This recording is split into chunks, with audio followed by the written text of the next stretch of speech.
அனைவருக்கும் வணக்கம். அம்மா நல்லா இருக்கிறேன். பிள்ளைங்கள்லாம் எப்படி இருக்கிறீங்க? பிள்ளைங்களுக்கு நான் அம்மா என்ன சொல்லி தரப்போறேன்னு பார்த்தீங்கன்னா மட்டன் கறி தோசை செஞ்சு காட்ட போறேன். வாங்க செய்யலாமா? வாங்க.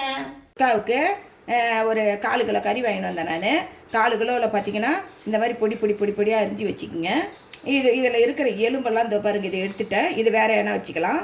குக்கர் எண்ணெய் ஊற்றிக்குங்க. சுமார் ஓண்டு இந்த மட்டன் எடுத்து போட்டுக்குங்க.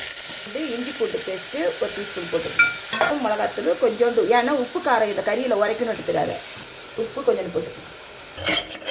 வதங்கின உடனே நீ இது வேகிறதுக்கான தண்ணி மட்டும் ஊற்றிக்கங்க. இந்த பாருங்க, இந்த மாதிரி கறி வேக வச்சு எடுத்து வச்சுக்கோங்க. ஒரு வானலில் கொஞ்சோண்டு எண்ணெய் ஊற்றிக்குங்க. கரம் மசாலா இருக்குதுல்ல, அது கொஞ்சோண்டு போட்டுக்குங்க. பச்சை மிளகாய் போட்டுக்குங்க. வெங்காயத்தை போட்டுக்குங்க. இஞ்சி பூண்டு பேஸ்ட் போட்டுக்குங்க. கருவேப்பிலை போட்டுக்குங்க.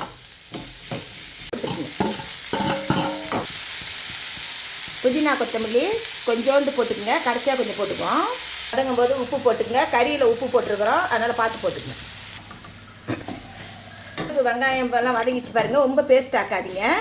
இப்போ நம்ம குழம்பு மிளகாத்தூள், கார மிளகாத்தூள், மஞ்சாத்தூள், பெப்பர் பொடி, சோம்பு பொடி, மிளகாத்தூள் பார்த்து போட்டுக்குங்க. கறியிலையும் போட்டுருக்குறோம். எல்லாம் ஒரு பரட்டிட்டு கறி வேக வச்சுக்கிறோம் தெரியுங்களா, அதை எடுத்து இதில் ஊற்றிக்குங்க. கிரேவி மாதிரி வைக்கணும், அதனால் அந்த தேவையான கொஞ்சம் தண்ணி இதை பாருங்கள், இந்த அளவு வைங்க. எல்லாம் கலந்து வேகட்டும். இங்கே பாருங்கள், மட்டன் கிரேவி ரெடி ஆகிடுச்சு பாருங்கள். இப்போ இந்த சமயம் பார்த்து புதினா கொத்தமல்லியும் போட்டுக்குங்க. தள்ளு எடுத்துக்கங்க.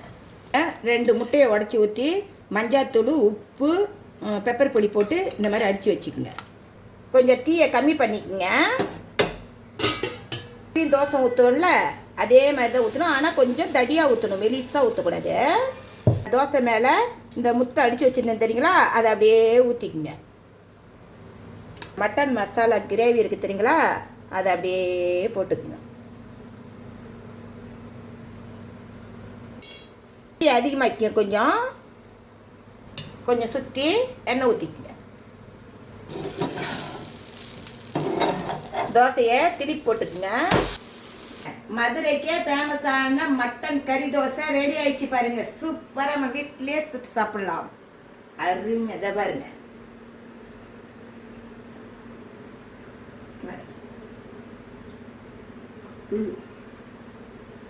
சூப்பர். நீங்களும் சொல்லி சாப்பிட்டுங்க. பாய்.